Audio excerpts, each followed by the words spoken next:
আমার প্রথম ব্লগ। আজ থেকে আমার জীবনের যত খুঁটিনাটি চেষ্টা করব সবই তোমাদের সাথে কম বেশি শেয়ার করার। সকালবেলা উঠেই ফ্রেশ হয়ে সিঁদুরটা পরেই চলে গেলাম আমি আমার ট্যাঙ্গো ম্যাঙ্গোর কাছে তাদের খাবার দিতে। এটা কিন্তু আমার রোজকার কাজ। অর্ধেক সকালটাই কিন্তু আমার ওদের পেছনে চলে যায়, জল দেওয়া, খাবার দেওয়া, ওষুধ দেওয়া, টাইম টু টাইম সবকিছু মেনটেন করা, আরো কত। আর এখন তো একটু বেশি খেয়াল রাখতে হচ্ছে, কারণ একটা গুড নিউজ আছে, চলো তোমাদের দেখাই। এই 7-8 দিন আগে বক্স খুলে আমি যখন দেখি যে আমার ট্যাঙ্গো ডিম দিয়েছে, আমি তো ভীষণই খুশি, কারণ ওদের থেকে পাওয়া কিন্তু এটা আমার প্রথম ডিম। তো দেখো তোমরা, খাওয়ার দেওয়ার সাথে সাথেই সবাই কি সুন্দর নেমে এসে খেতে শুরু করেছে। আর আমি যে ক্যামেরা করতে গেছিলাম তখন ওরা কিন্তু ভীষণ চেঁচাচ্ছিল, তাই ওদেরকে ওদের মতো ছেড়ে দিয়ে আমিও স্নান টান করে চলে আসলাম ঠাকুর ঘর। আর আজ যেহেতু ভীষণ গরম পড়েছে, তাই আজকে গপুকে আমি একটু স্নান করাবো। আর স্নান টান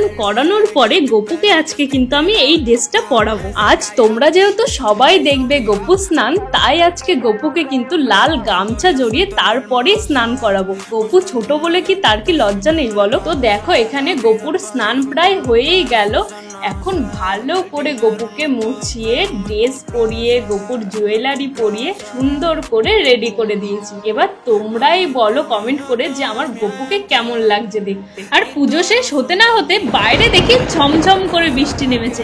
আর যা গরম পড়েছিল বলো, এই বৃষ্টিটার কিন্তু খুবই দরকার। আর দেখো বলতে না বলতে সকালের জলখাবারও চলে এসছে, লুচি, তরকারি, আম আর কলা। আর যেহেতু আজকে রান্নার ভিডিওর কোনো শুট নেই, তাই এত সুন্দর করে সকালবেলা সাজিয়ে গুছিয়ে খেতে পাচ্ছি, না হলে কিন্তু এই সৌভাগ্যটা রোজ কিন্তু হয় না। আর যাই হোক, সকালবেলা এই লুচি তরকারি কম্বিনেশনটা কিন্তু আমার দারুণ লাগে। এই যে আমার হাতে তোমরা প্লে বাটনটা দেখছো, এটা পেয়েছি আমি 7-8 মাস হয়ে গেছে, এখনো দেওয়ালে লাগিয়ে উঠতে পারিনি। কাল মিস্ত্রি এসে এই দেওয়ালটায় দুটো পিন লাগিয়ে গেছে, তো আজ লাগাবো। তো চলো তোমরা দেখো কেমন লাগছে প্লে বাটনটা।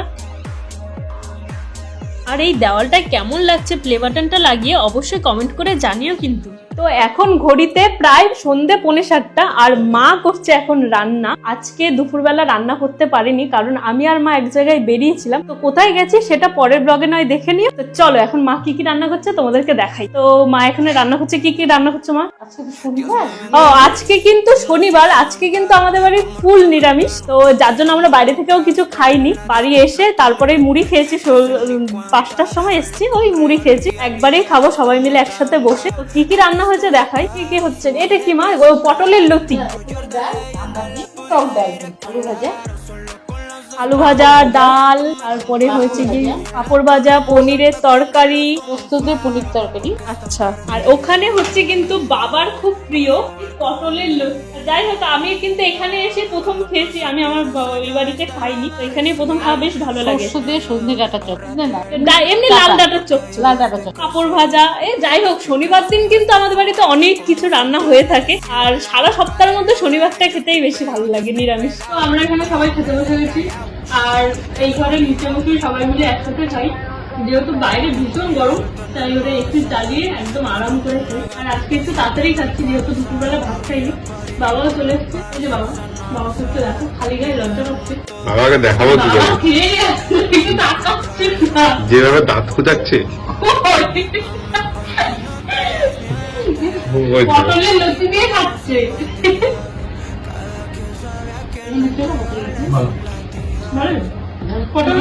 না এখনো নিইনি, আমি ডাল দিয়ে খাচ্ছি। একটু পিতা পিতা লাগে, কিন্তু ভালো লাগে। ডালটা ভালো।